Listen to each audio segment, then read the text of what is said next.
Well, TreadRight is always working to ensure the communities we visit remain vibrant, and a big part of what helps to make each of the destinations special is their unique traditions and heritage activities.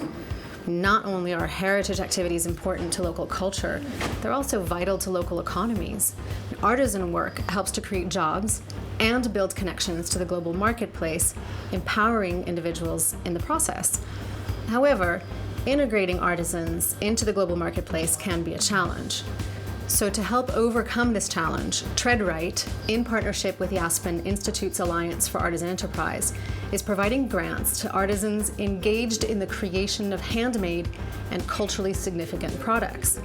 We are already working to help support artisan projects in Peru and Greece, with more to come. We're also proudly supporting a heritage project right here in Italy's gorgeous Umbria region.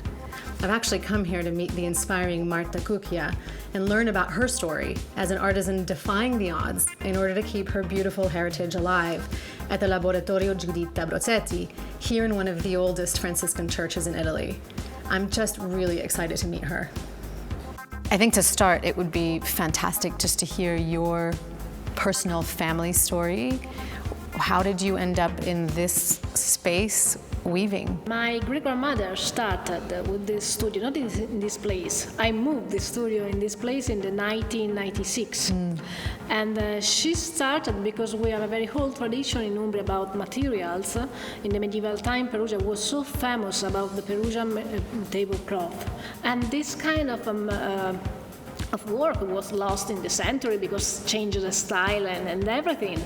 And then some family conserved the old technique, and my great-grandmother started to buy to the farmer and sell in Perugia. And why is weaving important in Perugia or in Umbria? Is there a history specifically here? Yeah, because Perugia in the medieval time was the most important town in Italy about materials. We started to make this kind of material called medieval Perugian tablecloth in white and blue. But in the 15th century, we started to make this kind of material, the flame of Perugia, very, very particular kind of work. But this technique survived only in a convent. It's so complicated.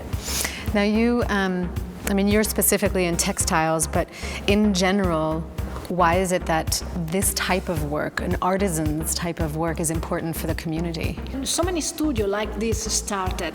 Unfortunately, they closed because it's impossible to live. We are one of the last. But this kind of work, female work, it was a kind of support for the family. Then in the first part of the 20th century, started so many kind of studio of ladies to help these women. And if I stop my work, for example, we cut the long thread of the tradition. And this is not it's impossible to write a book about the technique. It's only an oral tradition.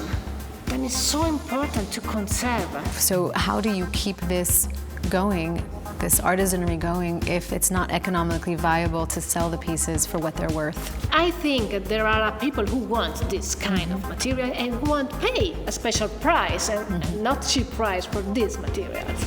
And we have to find. And then it's not enough the people who arrive in my studio, because I met 2,000 people a year. It's a lot, but it's not too much. It's not enough to survive. Then I will use this grant to make a new website with an e-commerce. So I know you describe this as your studio, as your passion. Yeah. It's also a museum, so people can come visit. Yeah. I have so many tourists here, and this is fantastic because I can meet so many people who love, like me, my work. And then for me, it's my favorite thing. I think it's obvious that you love what you do. Yeah. People are inspired by passion. Yeah. People are inspired by artisanry and craft and history and heritage and legacy. The world over, we inherit what our families are. We inherit what our culture and our community is. What we do with it is up to us.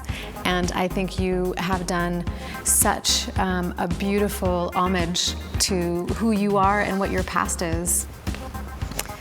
That was a phenomenal treat to be able to meet Marta and hear her story of passion and inspiration from the time of her great-grandmother, whose namesake is on this place, to the history of this church and how she brought this ancient art of weaving back into the day of today. This is truly worth the visit.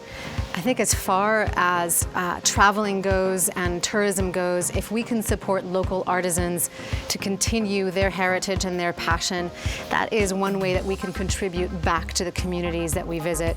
So for me, I mean, I feel inspired and proud to be a TreadRights ambassador, and through that support people like Marta and the work that they're doing.